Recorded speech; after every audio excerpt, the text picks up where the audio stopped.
Hello Summoners, welcome to MainDeck Masters. My name is Jacob, and today I'm going to give you a tutorial on how to play Battle Spirit Saga on Tabletop Simulator.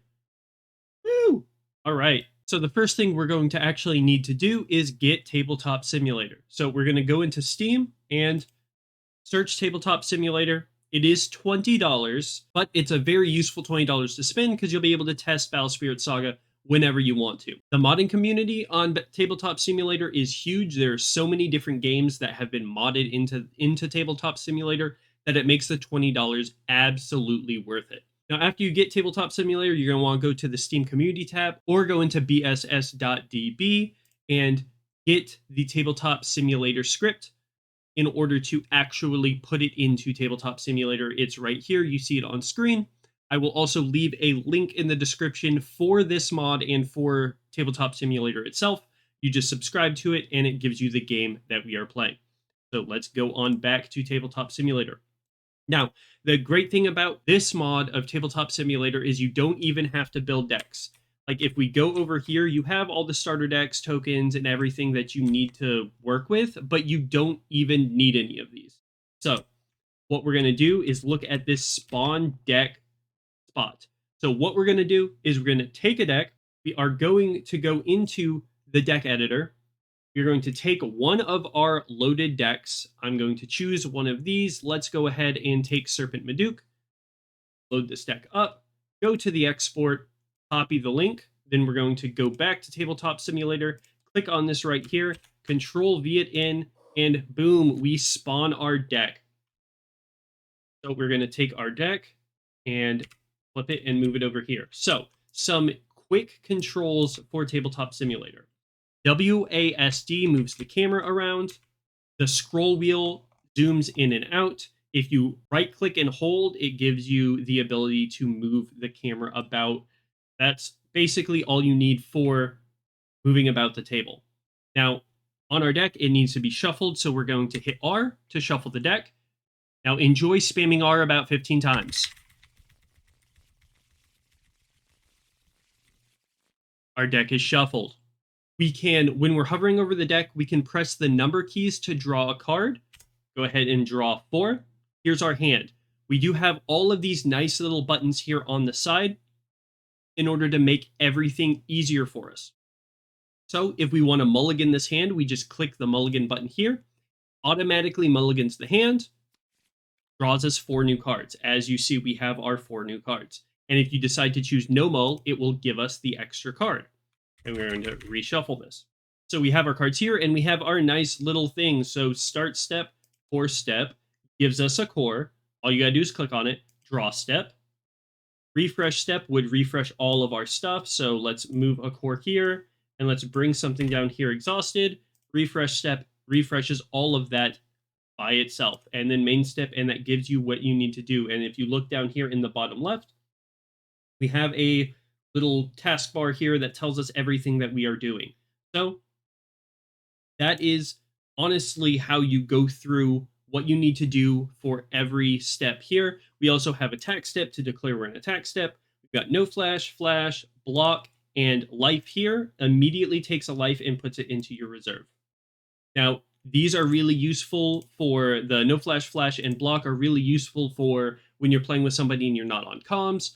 Most of the time, I'm sure we will be on comms, fighting somebody, talking with them. But if you're not on comms, you can use this as a way to declare no flash, flash, block, what have you. And if you are looking for somebody to play with, we have the unofficial Battle Spirits Saga community Discord. There's also the Battle Spirits Tensei Discord. I will link both of them in the description as well. You can go on those, go to looking for game, and say, I'm looking for game, Tabletop Simulator, and somebody will play with you. All right, so we have started, cored, drawed, refreshed, and into the main step. We have all of our cores here. You can box them to select as many as you want, and that grabs all of them that you need. Or you can grab in a single core, move it over to the trash. One cool thing that you can do is you can grab cores, say I want to pay 3, grab these cores, and if you shake it, it bunches them up. So we're going to pay these 3 cores for costume artists, put our cores on it, and there you go. Easy enough. Q and E turn the cards sideways. If you need to set a burst from hand. Your opponent cannot see anything in your hand. If you need to set a burst, if you just drag it out, your opponent will be able to see it. But you can hit F while it's in your hand, and it'll flip it over, and you can set your burst if needed. So if you drag it out here, they will be able to see it. But if you flip it in your hand, they can see it. Same with flipping cards. If you grab and drag, you can flip. Now, if you click and hold on your deck, it will grab the entire deck. But if you click and move really quickly, it will grab the card. If you need to draw a card outside of the draw step, say with Starblast Draw, you can hit the number keys 1, 2, 3, and 4, and that will draw that many cards. So if I hit 2 here, it will draw us 2 cards. Make sure you don't spam 2. If it lags, just give it a moment, because if you spam 2, it can accidentally draw you way too many cards, as you see there. But if this does happen, you can just hit rewind, and boom. We're back to a little too far back, but it rewinds us back to before we even drew anything.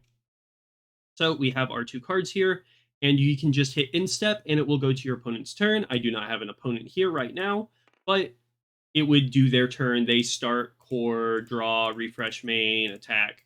There's their cores. So it comes back to our turn, start, core, draw, refresh main, and we're all good to go, just like this. And honestly, that is a very quick rundown on it, but there are some other things that you can do that are very important. So we've got our hand here at the end of the game if you want to. Grab our hand here, and if you need to group cards up, you can just box it, hit G, and it will group all the cards. With these cards, if you hit 1 on a stack, it will bring them to your hand.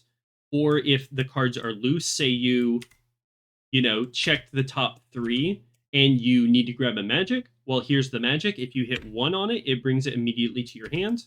So we have grouping here and adding them to the hand. 3 to the hand, 3 to the hand. That's basically it. That's all you need to know. And if you need to reset the game, boom, here's the reset game button, and it completely resets the game back to 5 life, 4 cores, and your deck ready to go to get shuffled up. And that's how you play Battlespirit Saga on Tabletop Simulator. It's very simple. There's really nothing to it. Those are the basic controls, how you draw it and everything.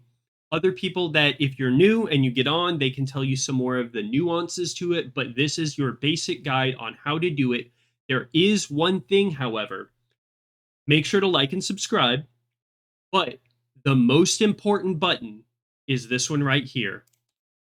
And yes, it flips the table and stops everything. So make sure, get your butt kicked, flip the table, throw everything for a loop, enjoy Tabletop Simulator, build some set 3 decks, and throw them in so you can test them. If you can't make proxies, by the way, if you want to learn how to make proxies, we have a video for it. But if you cannot make proxies, you can play on Tabletop Simulator for 20 bucks. I hope you guys enjoyed this video. If you learned something, make sure to like and subscribe. We'll see you in the next video.